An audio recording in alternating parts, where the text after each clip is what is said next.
Good evening. If you found an empty house and everyone in town warned you not to spend the night, would you listen? Tonight's story is one of the most chilling tales by Bram Stoker. The Judge's House. Let's begin. When the time for his examination drew near, Malcolm Malcolmson made up his mind to go somewhere to read by himself. He feared the attractions of the seaside, and also he feared completely rural isolation, for of old he knew its charms, and so he determined to find some unpretentious little town where there would be nothing to distract him. He refrained from asking suggestions from any of his friends, for he argued that each would recommend some place of which he had knowledge and where he had already acquaintances. As Malcolmson wished to avoid friends, and so... Oopsies, I messed up. 1 second, please. 1, 2, 3.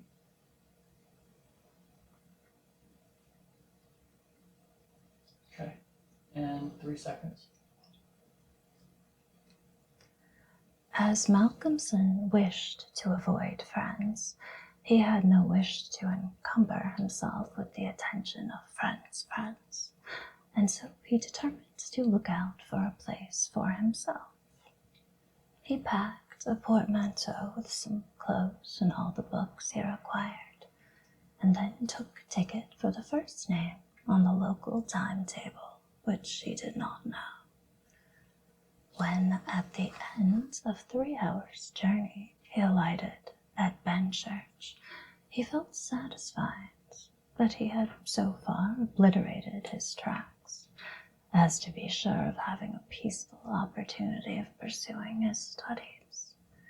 He went straight to the one inn which the sleepy little place contained and put up for the night. Benchurch was a market town, and once in 3 weeks was crowded to excess, but for the remainder of the 21 days it was as attractive as a desert.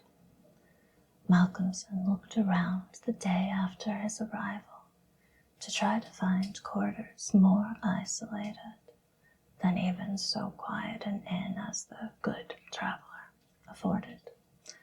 There was only one place which took his fancy, and it certainly satisfied his wildest ideas regarding quiet.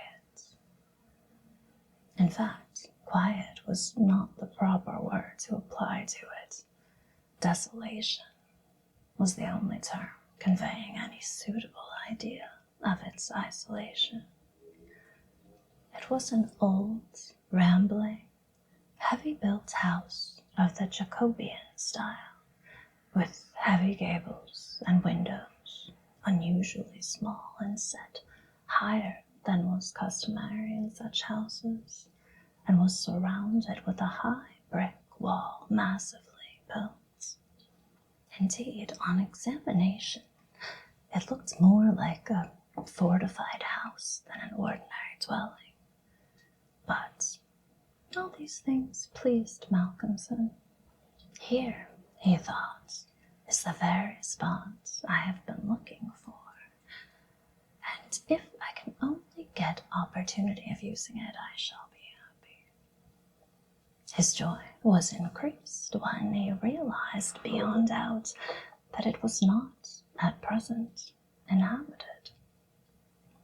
From the post office, he got the name of the agent, who was rarely surprised at the application to rent a part of the old house. Mr. Camford, the local lawyer and agent, was a genial old gentleman, and frankly confessed his delight at anyone being willing to live in the house. To tell you the truth, said he, I should be only too happy on behalf of the owners to let anyone have the house rent-free, for a term of years, if only to accustom the people here to see it inhabited. It has been so long empty that some kind of absurd prejudice has grown up about it, and this can be best put down by its occupation, if only, he added, with a sly glance at Malcolmson, by a scholar like yourself, who wants its quiet for a time. Malcolmson thought it needless to ask the agent about the absurd prejudice. He knew he would get more information if he should require it on that subject from other quarters. He paid his 3 months' rent, got a receipt, and the name of an old woman who would probably undertake to do for him, and came away with the keys in his pocket. He then went to the landlady of the inn, who was a cheerful and most kindly person, and asked her advice as to such stores and provisions as he would be likely to require. She threw up her hands in amazement when he told her where he was going to settle himself.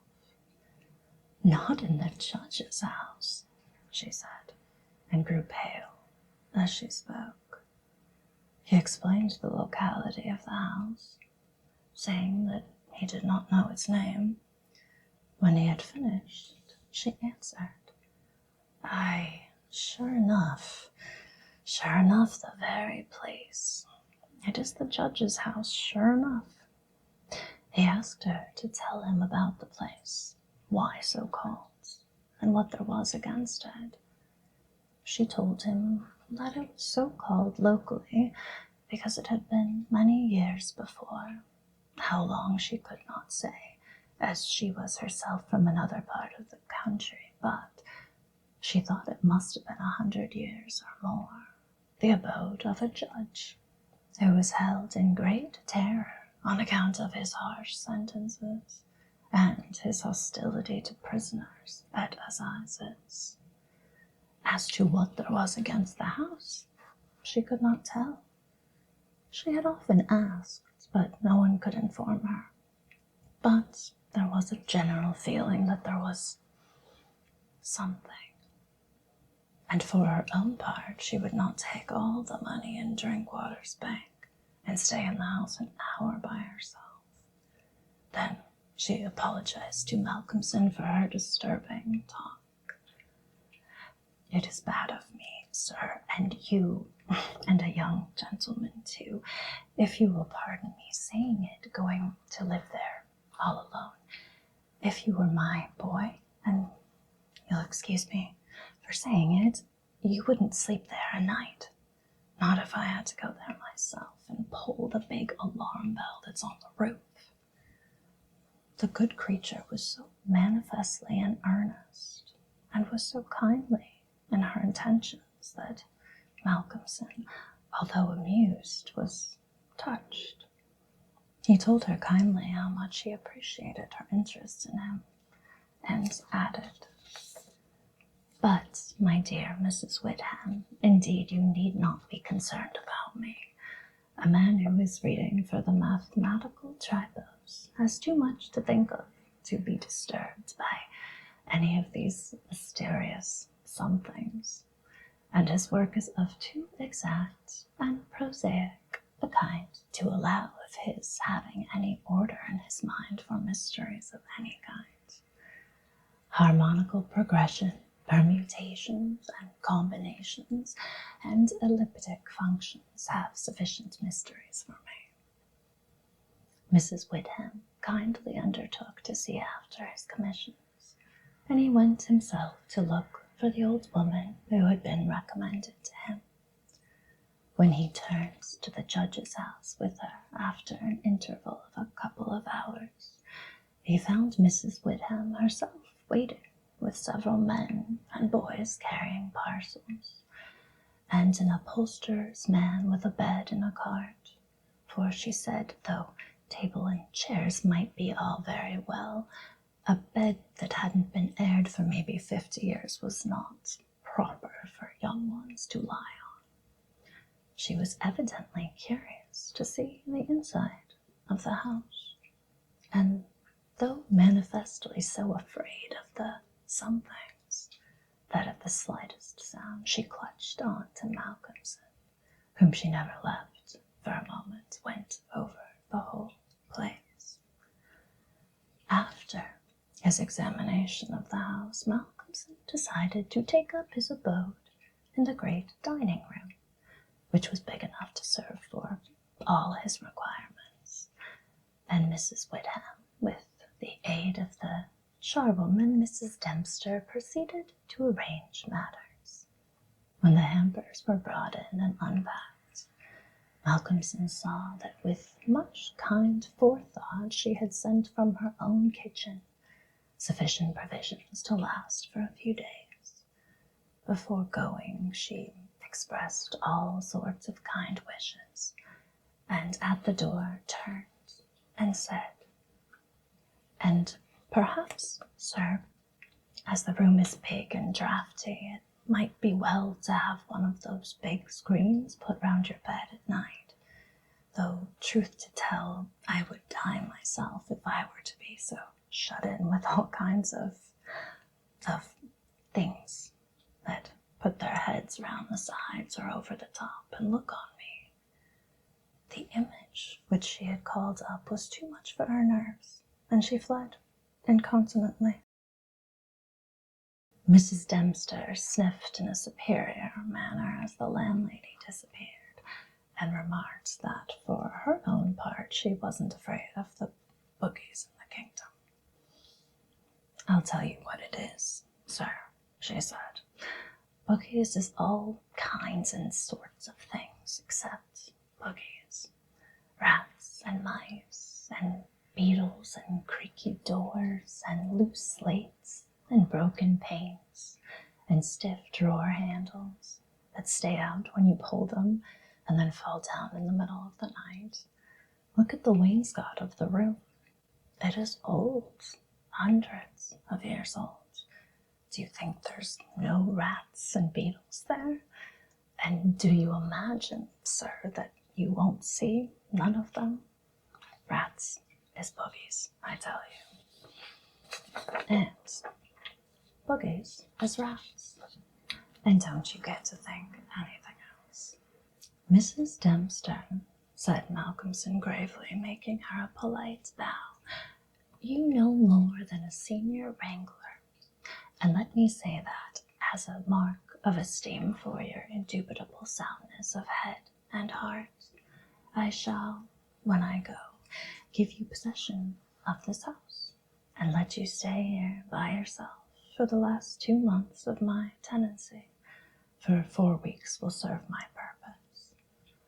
"Thank you kindly, sir," she answered, "but I couldn't sleep away from home a night.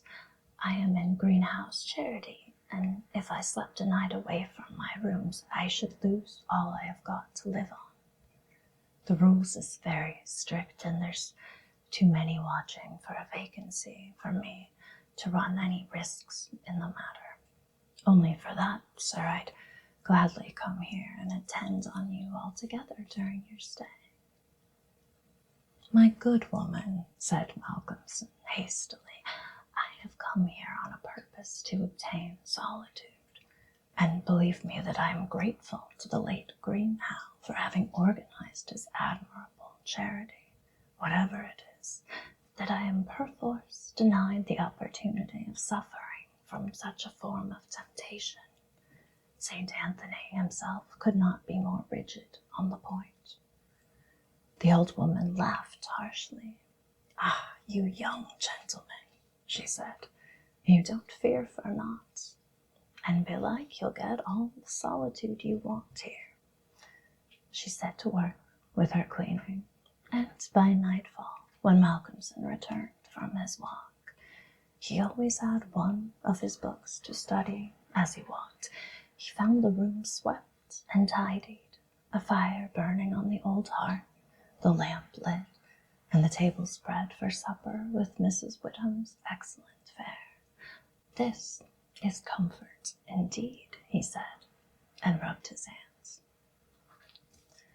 When he had finished his supper and lifted the tray to the other end of the great oak dining table, he got out his books again, put fresh wood on the fire, trimmed his lamp, and set himself down to a spell of real hard work. He went on without a pause till about 11 o'clock, when he knocked off for a bit to fix his fire and lamp, and to make himself a cup of tea. He had always been a tea drinker, and during his college life had sat late at work and had taken tea late. The rest was a great luxury to him, and he enjoyed it with a sense of delicious, voluptuous ease. The renewed fire leapt and sparkled, and threw quaint shadows through the great old room, and as he sipped his hot tea, he revelled in the sense of isolation from his kind. Then it was that he began to notice, for the first time, what a noise the rats were making. Surely, he thought, they cannot have been at it all the time I was reading. Had they been, I must have noticed it. Presently, when the noise increased, he satisfied himself that it was really new. It was evident that at first the rats had been frightened at the presence of a stranger and the light of fire and lamp, but that as the time went on they had grown bolder and were now disporting themselves, as was their wont. How busy they were! And hark to the strange noises, up and down the old wainscot, over the ceiling, and under the floor they raced, and gnawed and scratched.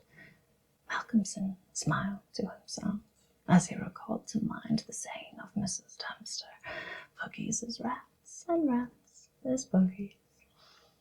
The tea began to have its effect of intellectual and nervous stimulus.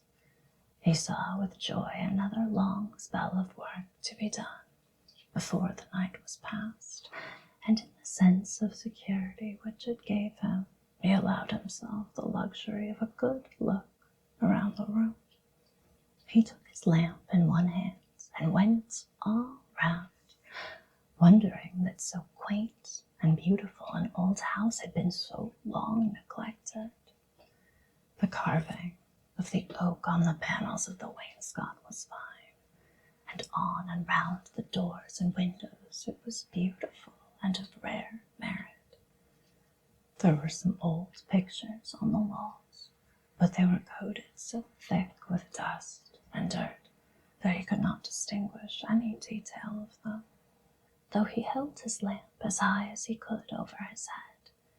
Here and there, as he went round, he saw some crack or hole blocked for a moment by the face of a rat, with its bright eyes glittering in the light, but in an instant it was gone, and a squeak and a scamper followed.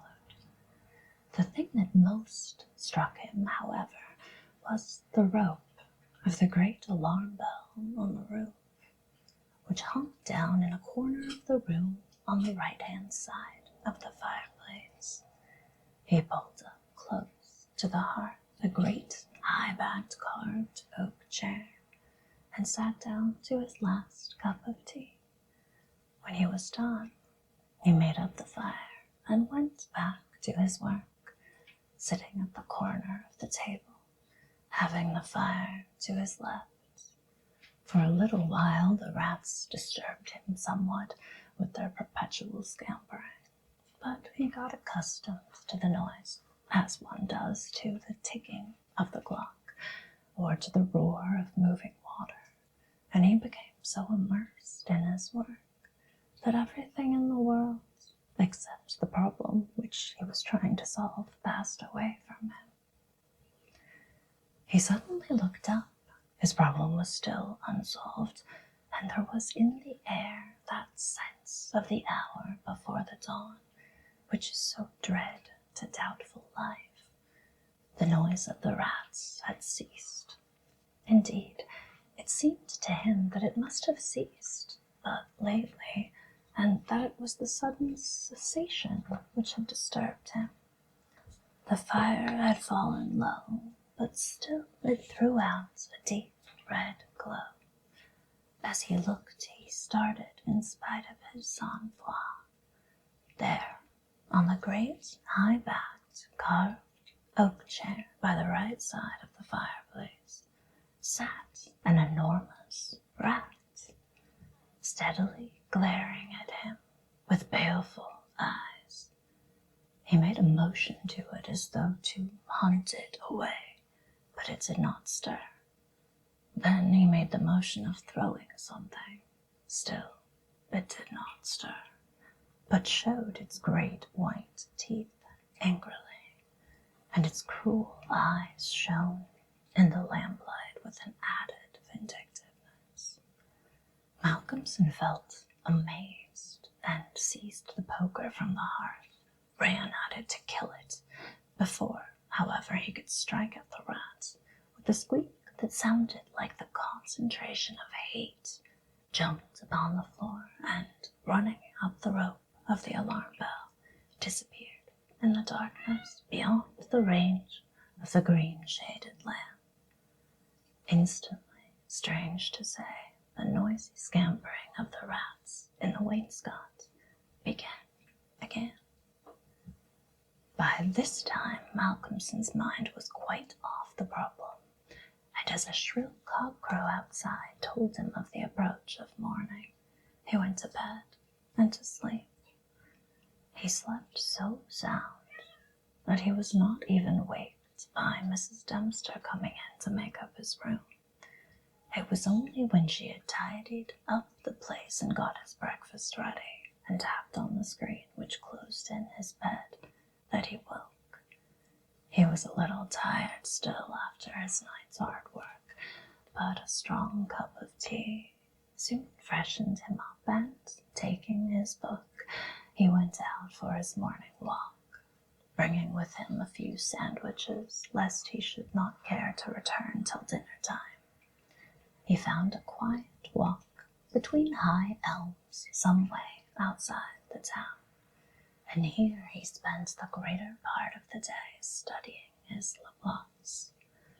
On his return, he looked in to see Mrs. Whittam and to thank her for her kindness. When she saw him coming through the diamond-paned bay window of her sanctum, she came out to meet him and asked him in. She looked at him searchingly and shook her head as she said, "You must not overdo it, sir. You are paler this morning than you should be. 2 late hours and too hard work on the brains isn't good for any man. But tell me, sir, how did you pass the night?" "Well, I hope. But my heart, sir, I was glad when Mrs. Dempster told me this morning that you were all right and sleeping sound when she went in." "Oh, I was all right," he answered, smiling. "The somethings didn't worry me as yet. Only the rats. And they had a circus, I tell you, all over the place. There was one wicked-looking old devil that sat up on my own chair by the fire and wouldn't go till I took the poker to him. And then he ran up the rope of the alarm bell and got to somewhere up the wall or the ceiling. I couldn't see where, it was so dark." "Mercy on us," said Mrs. Whittam, "an old devil and sitting on a chair by the fireside. Take care, sir, take care. There's many a true word spoken in jest." "How do you mean? Upon my word, I don't understand." "An old devil, the old devil, perhaps. There, sir, you needn't laugh." For Malcolmson had broken into a hearty peal. "You young folks think it easy to laugh at things that make older ones shudder." "Never mind, sir. Never mind. Please, God, you'll laugh all the time. It's what I wish you myself." And the good lady beamed all over in sympathy with his enjoyment, her fears gone for a moment. "Oh, forgive me," said Malcolmson presently. Don't think me rude, but the idea was too much for me, that the old devil himself was on the chair last night. And at the thought, he laughed again. Then he went home to dinner. This evening, the scampering of the rats began earlier. Indeed, it had been going on before his arrival, and only ceased whilst his presence by its freshness disturbed them. After dinner, he sat by the fire for a while and had a smoke, and then, having cleared his table, began to work as before. Tonight, the rats disturbed him more than they had done on the previous night. How they scampered up and down and under and over, how they squeaked and scratched and gnawed, how they, getting bolder by degrees, came to the mouths of their holes and to the chinks and cracks and crannies in the wainscoting, till their eyes shone like tiny lamps as the firelight rose and fell. But to him, now doubtless accustomed to them, their eyes were not wicked, only their playfulness touched him. Sometimes the boldest of them made sallies out on the floor or along the mouldings of the wainscot. Now and again, as they disturbed him, Malcolmson made a sound to frighten them, smiting the table with his hand or giving a fierce ha-ha, so that they fled straight away to their holes. And so the early part of the night wore on, and despite the noise, Malcolmson got more and more immersed in his work. All at once he stopped, as on the previous night, being overcome by a sudden silence. There was not the faintest sound of gnaw or scratch or squeak. The silence was as of the grave. He remembered the odd occurrence of the previous night, and instinctively he looked at the chair standing close by the fireside. And then a very odd sensation thrilled through him. There, on the great old high-backed carved oak chair beside the fireplace, sat the same enormous rat, steadily glaring at him with baleful eyes. Instinctively, he took the nearest thing to his hands, a book of logarithms, and flung it at it. The book was badly aimed, and the rat did not stir. So again, the poker performance of the previous night was repeated, and again the rat, being closely pursued, fled up the rope of the alarm bell. Strangely, too, the departure of this rat was instantly followed by the renewal of the noise made by the general rat community. On this occasion, as on the previous one, Malcolmson could not see at what part of the room the rat disappeared, for the green shade of his lamp left the upper part of the room in darkness, and the fire had burned low. On looking at his watch, he found it was close on midnight, and, not sorry for the divertisement, he made up his fire and made himself his nightly pot of tea. He had got through a good spell of work, and thought himself entitled to a cigarette, and so he sat on the great carved oak chair before the fire and enjoyed it. Whilst smoking, he began to think that he would like to know where the rat disappeared to, for he had certain ideas for the morrow not entirely disconnected with a rat trap. Accordingly, he lit another lamp and placed it so that it would shine well into the right-hand corner of the wall by the fireplace. Then he got all the books he had with him and placed them handy to throw at the vermin. Finally, he lifted the rope of the alarm bell and placed the end of it on the table, fixing the extreme end under the lamp. As he handled it, he could not help noticing how pliable it was, especially for so strong a rope and one not in use. You could hang a man with it, he thought to himself. When his preparations were made, he looked around and said complacently, "There now, my friends, I think we shall learn something of you this time."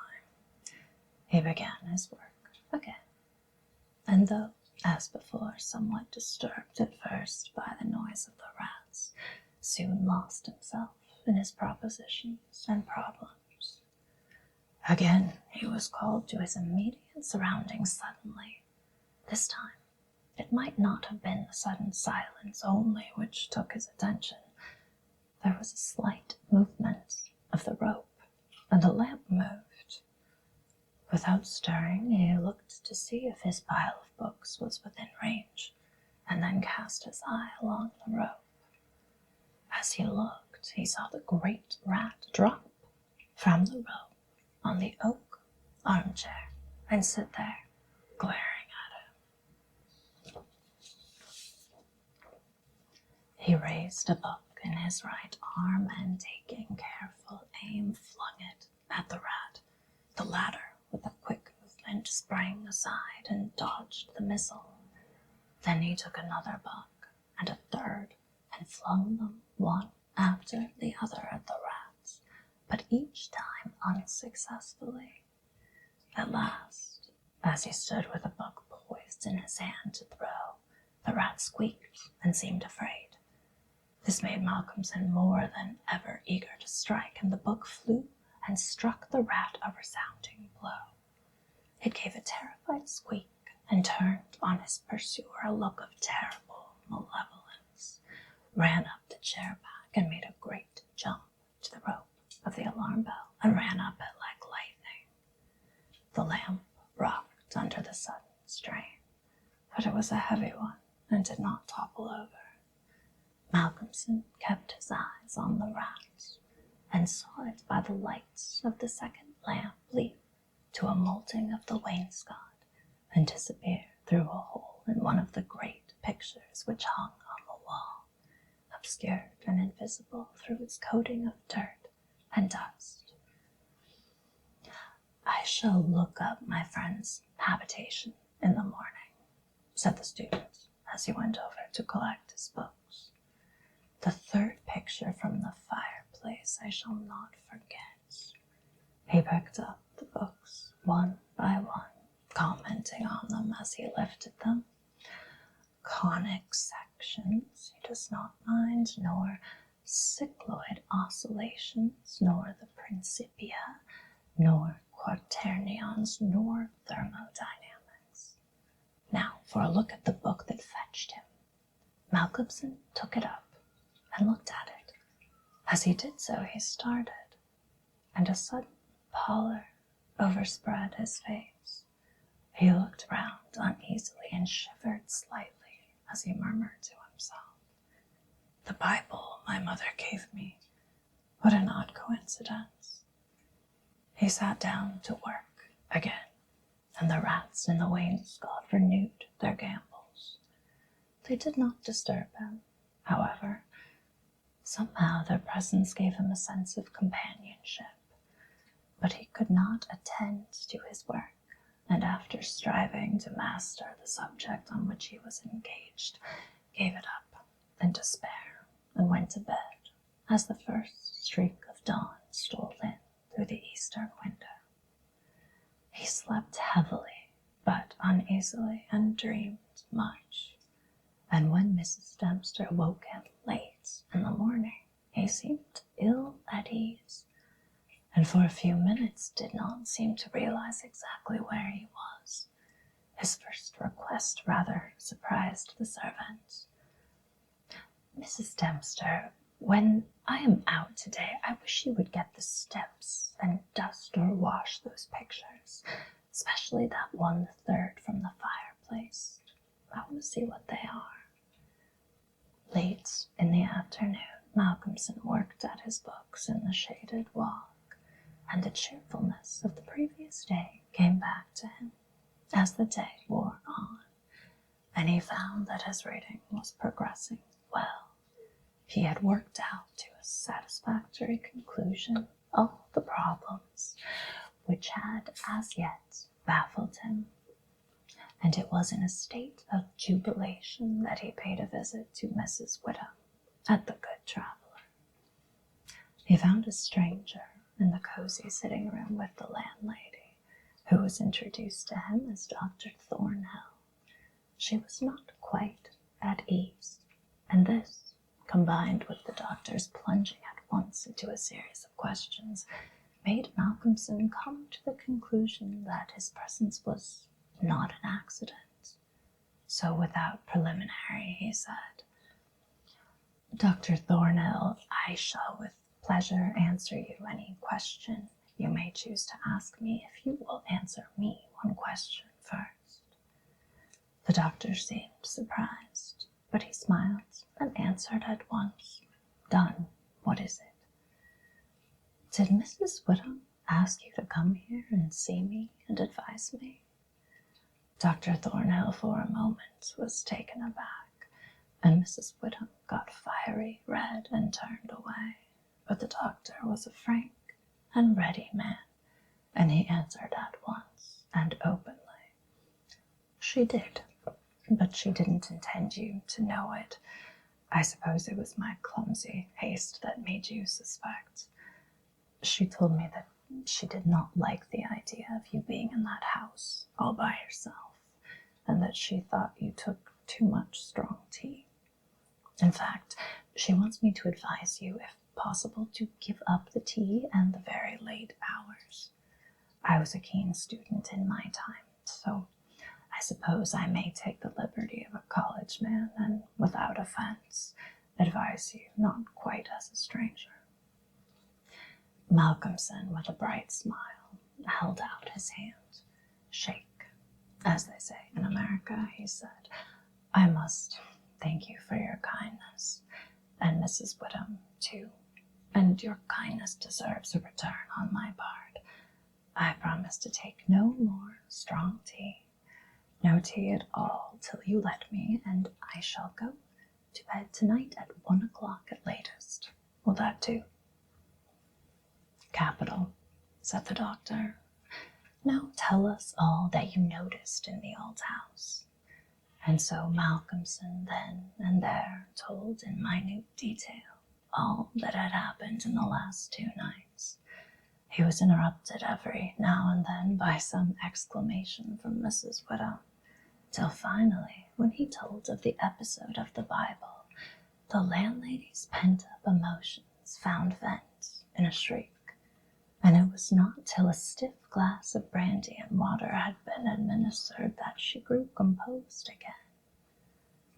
Dr. Thornhill listened with a face of growing gravity, and when the narrative was complete and Mrs. Whittam had been restored, he asked, "The rat always went up the rope of the alarm bell?"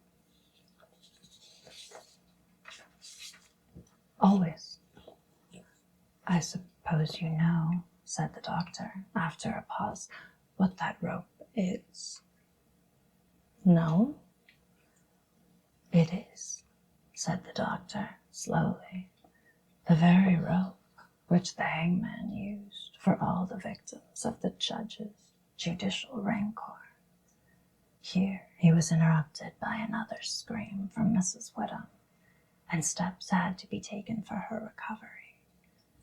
Malcolmson, having looked at his watch and found that it was close to his dinner hour, had gone home before her complete recovery.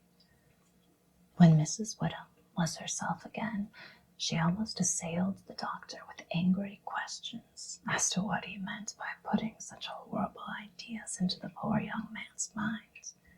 "He has quite enough there already to upset him," she added. Dr. Thornhill replied, "My dear madam, I had a distinct purpose in it. I wanted to draw his attention to the bell rope and to fix it there. It may be that he is in a highly overwrought state and has been studying too much, although I am bound to say that he seems as sound and healthy a young man, mentally and bodily, as ever I saw. But then the rats." And that suggestion of the devil. The doctor shook his head and went on. I would have offered to go and stay the first night with him, but that I felt sure it would have been a cause of offense. He may get in the night some strange fright or hallucination, and if he does, I want him to pull that rope. All alone, as he is, it will give us warning, and we may reach him in time to be of service. I shall be sitting up pretty late tonight and shall keep my ears open. Do not be alarmed if Benchurch gets a surprise before morning. Oh, doctor, what do you mean? What do you mean? I mean this, that possibly, nay, more probably, we shall hear the great alarm bell from the judge's house tonight. And the doctor made about an effective an exit as could be thought of. When Malcolmson arrived home, he found that it was a little after his usual time, and Mrs. Dempster had gone away. The rules of greenhouse charity were not to be neglected. He was glad to see that the place was bright and tidy, with a cheerful fire and a well-trimmed lamp. The evening was colder than might have been expected in April, and a heavy wind was blowing with such rapidly increasing strength that there was every promise of a storm during the night. For a few minutes after his entrance, the noise of the rats ceased, but so soon as they became accustomed to his presence, they began again. He was glad to hear them, for he felt once more the feeling of companionship in their noise, and his mind ran back to the strange facts that they only ceased to manifest themselves when the other, the great rat with the baleful eyes, came upon the scene. The reading lamp only was lit, and its green shade kept the ceiling and the upper part of the room in darkness, so that the cheerful light from the hearth, spreading over the floor and shining on the white cloth laid over the end of the table, was warm and cheery. Malcolmson sat down to his dinner with a good appetite and a buoyant spirit. After his dinner and a cigarette, he sat steadily down to work, determined not to let anything disturb him, for he remembered his promise to the doctor, and made up his mind to make the best of the time at his disposal. For an hour or so he worked, all right, and then his thoughts began to wander from his books.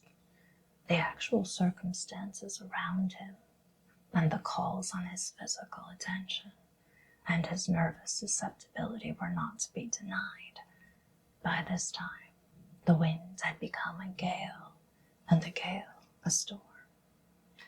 The old house, solid though it was, seemed to shake to its foundation, and the storm roared and raged through its many chimneys and its queer old gables, producing strange, unearthly sounds in the empty rooms and corridors. Even the great alarm bell on the roof must have felt the force of the wind, for the rope rose and fell slightly, as though the bell were moved a little from time to time, and the limber rope fell on the oak floor with a hard and hollow sound.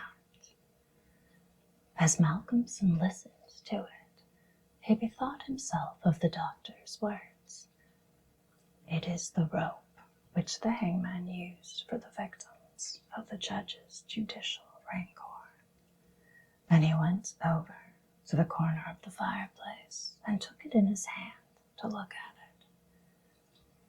There seemed a sort of deadly interest in it, and as he stood there he lost himself for a moment in speculation as to who these victims were, and the grim wish of the judge to have such a ghastly relic ever under his eyes. As he stood there, the swaying of the bell on the roof still lifted the rope now and again, but presently there came a new sensation, a sort of tremor in the rope, as though something was moving along it. Looking up instinctively, Malcolmson saw the great rat coming slowly down towards him, glaring at him steadily. He dropped the rope and started back with a muttered curse, and the rat, turning, ran up the slope again and disappeared. And at the same instant, Malcolmson became conscious that the noise of the other rats, which had ceased for a while, began again. All this set him thinking, and it occurred to him that he had not investigated the lair of the rat or looked at the pictures as he had intended. He lit the other lamp without the shade, and holding it up, went and stood opposite the third picture from the fireplace on the right-hand side, where he had seen the rat disappear on the previous night. At the first glance, he started back so suddenly that he almost dropped the lamp, and a deadly pallor overspread his face. His knees shook, and heavy drops of sweat came on his forehead, and he trembled like an aspen. But he was young and plucky, and pulled himself together, and after the pause of a few seconds, stepped forward again, raised the lamp, and examined the picture, which had been dusted and washed, and now stood out clearly. It was of a judge, dressed in his robes of scarlet and ermine.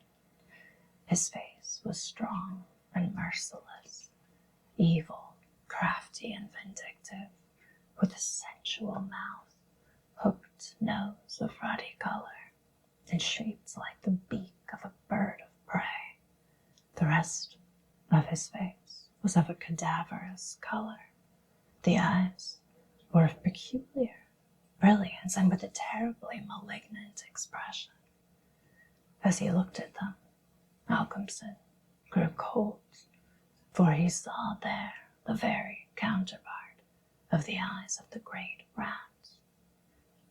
The lamp almost fell from his hand. He saw the rat with its baleful eyes peering out through the hole in the corner of the picture, and noted a sudden cessation of the noise of the other rats. However, he pulled himself together and went on with his examination of the picture. The judge was seated in a great high-backed carved oak chair on the right-hand side of a great stone fireplace where, in the corner, a rope hung down from the ceiling, its end lying coiled on the floor. With a feeling of something like horror, Malcolmson recognized the scene of the room as it stood, and gazed around him in an awestruck manner, as though he expected to find some strange presence behind him. Then he looked over to the corner of the fireplace, and with a loud cry he let the lamp fall from his hands. There, in the judge's armchair, with the rope hanging behind, sat the rat, with the judge's baleful eyes, now intensified as with a fiendish leer. Save for the howling of the storm without, there was silence. The fallen lamp recalled Malcolmson to himself. Fortunately, it was of metal, and so the oil was not spilt. However, the practical need of attending to it settled at once his nervous apprehensions. When he had turned it out, he wiped his brow and thought for a moment. "This will not do," he said to himself. "If I go on like this, I shall become a crazy fool. This must stop. I promised the doctor I would not take tea. Faith, he was pretty right. My nerves must have been getting into a queer state. Funny I did not notice it. I never felt better in my life. However, It is all right now, and I shall not be such a fool again. Then he mixed himself a good stiff glass of brandy and water, and resolutely sat down to his work. It was nearly an hour when he looked up from his book, disturbed by the sudden stillness. Without, the wind howled and roared louder than ever, and the rain drove in sheets against the windows, beating like hail on the glass. But within there was no sound whatever, save the echo of the wind as it roared in the great chimney, and now and then a hiss as a few raindrops found their way down the chimney in a lull of the storm. The fire had fallen low and had ceased to flame, though it threw out a red glow. Malcolmson listened attentively and presently heard a thin, squeaking noise, very faint. It came from the corner of the room where the rope hung down, and he thought it was the creaking of the rope on the floor as the swaying of the bell raised and lowered it. Looking up, however, he saw in the dim light the great rat clinging to the rope and gnawing it. The rope was already nearly gnawed through. He could see the lighter color where the strands were laid bare.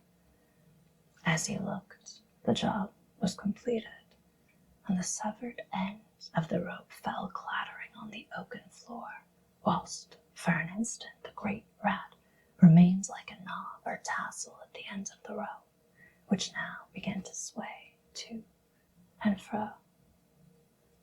Malcolmson felt for a moment another pang of terror, as he thought that now the possibility of calling the outer world to his assistance was cut off. But an intense anger took its place, and seizing the book he was reading, he hurled it at the rat. The blow was well aimed, but before the missile could reach him, the rat dropped off and struck the floor with a soft thud. Malcolmson instantly rushed over towards him, but it darted away and disappeared in the darkness of the shadows of the room. Malcolmson felt that his work was over for the night, and determined then and there to vary the monotony of the proceedings by a hunt for the rat, and took off the green shade of the lamp so as to ensure a wider spreading light. As he did so, the gloom of the upper part of the room was relieved, and in the new flood of light, great by comparison with the previous darkness, the pictures on the wall stood out boldly.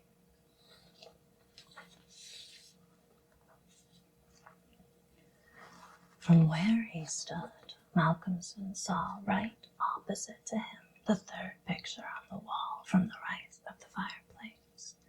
He rubbed his eyes in surprise, and then a great fear began to come upon him. In the center of the picture was a great irregular patch of brown canvas, as fresh as when it was stretched on the frame. The background was as before, with chair and chimney corner and rope, but the figure of the judge had disappeared. Malcolmson, almost in a chill of horror, turned slowly round, and then he began to shake and tremble like a man in a palsy. His strength seemed to have left him, and he was incapable of action or movement, hardly even of thought. He could only see and hear. There, on the great high-backed, carved oak chair, sat the judge in his robes of scarlet and ermine, with his baleful eyes glaring vindictively, and a smile of triumph on the resolute, cruel mouth, as he lifted with his hands a black cap. Malcolmson felt as if the blood was running from his heart, as one does in moments of prolonged suspense. There was a singing in his ears. Without, he could hear the roar and howl of the tempest, and through it, swept on the storm, came the striking of midnight by the great chimes in the marketplace. He stood for a space of time that seemed to him endless, still as a statue, and with wide open, horror-struck eyes, breathless. As the clock struck, so the smile of triumph on the judge's face intensified, and at the last stroke of midnight he placed the black cap on his head. Slowly and deliberately, the judge rose from his chair and picked up the piece of rope of the alarm bell which lay on the floor, drew it through his hands as if he enjoyed its touch, and then deliberately began to knot one end of it, fastening it into a noose. This he tightened and tested with his foot, pulling hard at it till he was satisfied, and then making a running noose of it, which he held in his hand. Then he began to move along the table on the opposite side of Malcolmson, keeping his eyes on him until he had passed him, when, with a quick movement, he stood in front of the door. Malcolmson then began to feel that he was trapped, and tried to think of what he should do. There was some fascination in the judge's eyes, which he never took off him, and he had, perforce, to look. He saw the judge approach, still keeping between him and the door, and raise the noose and throw it towards him, as if to entangle him. With a great effort, he made a quick movement to one side and saw the rope fall beside him and heard it strike the oaken floor. Again the judge raised the noose and tried to ensnare him, ever keeping his baleful eyes fixed on him, and each time by a mighty effort the student just managed to evade it. So this went on for many times, the judge seeming never discouraged nor discomposed at failure, but playing as a cat does with a mouse. At last, in despair which had reached its climax, Malcolmson cast a quick glance round him. The lamp seemed to have blazed up, and there was a fairly good light in the room.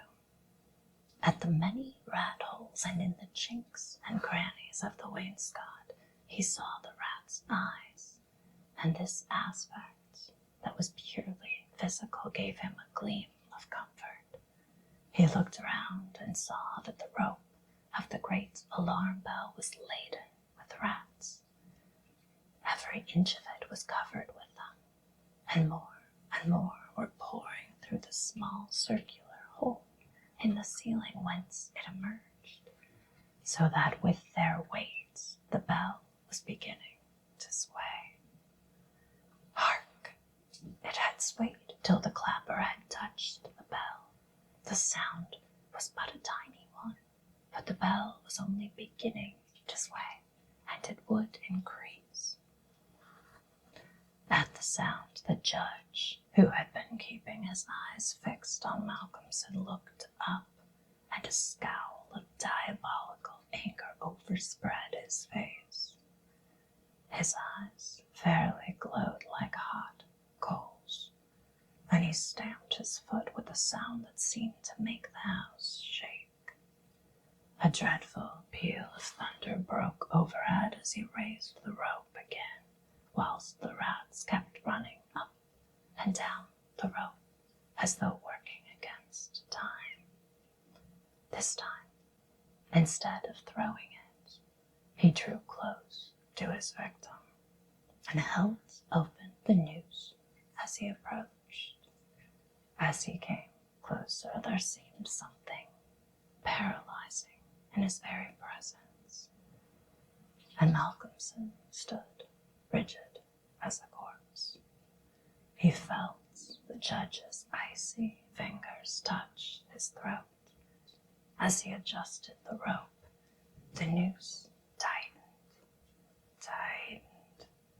Then the judge, taking the rigid form of the student in his arms, carried him over and placed him standing in the oak chair. And stepping up beside him, put his hand up and caught the end of the swaying rope of the alarm bell. As he raised his hand, the rats fled squeaking and disappeared through the hole in the ceiling. Taking the end of the noose, which was round Malcolmson's neck, he tied it to the hanging bell rope, and then descending, pulled away the chair. When the alarm bell of the judge's house began to sound, a crowd soon assembled. Lights and torches of various kinds appeared, and soon a silent crowd was hurrying to the spot. They knocked loudly at the door, but there was no reply. Then they burst in the door and poured into the great dining room, the doctor at the head. There, at the end of the rope of the great alarm bell, hung the body of the student. And on the face of the judge in the picture was a malignant smile.